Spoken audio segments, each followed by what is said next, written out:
El cristianismo necesita desbabilonizarse. A ver, déjenme hacerle una breve reseña e historia del cristianismo.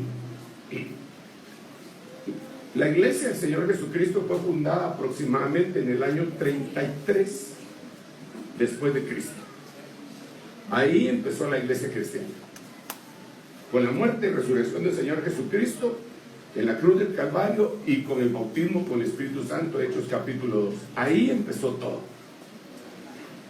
Hasta el año 100 estuvieron apóstoles muy conocidos y ya habían herejías, pero la iglesia siguió avanzando, lo empezaron a perseguir, y en el año 300 la iglesia se babilonizó.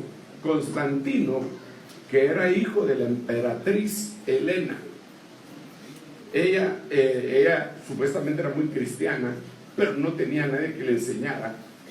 Ella era medio pagana y medio cristiana, y Constantino dijo que se había convertido al Señor, y en el año 300 la iglesia cristiana se babilonizó, y de ahí salió una iglesia imperial que conocemos históricamente como Iglesia Católica.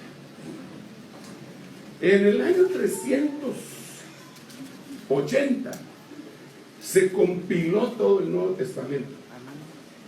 Es decir, cuando estaban los apóstoles no había Nuevo Testamento. No había.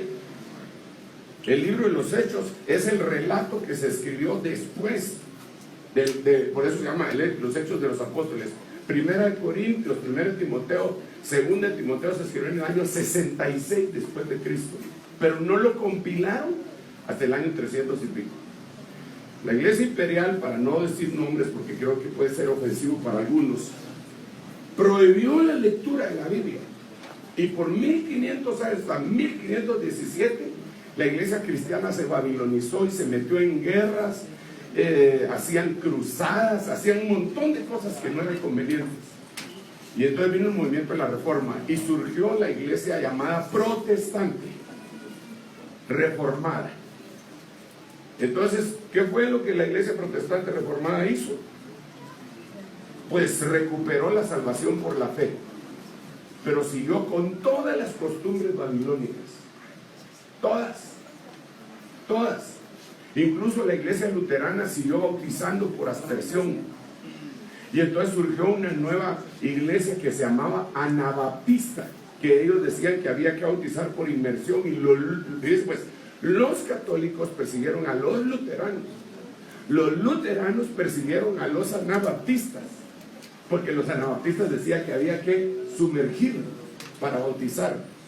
De ahí vinieron varios movimientos más, y un movimiento perseguía al otro y no se ha desbabilonizado.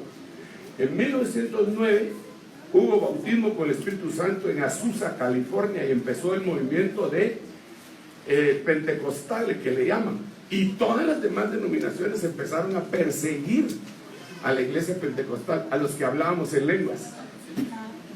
Pero la iglesia siguió evolucionando. Hoy ha surgido la iglesia apostólica, y entonces todas las demás iglesias evangélicas cristianas persiguen a la apostólica, porque dicen que no hay apóstoles ni profetas.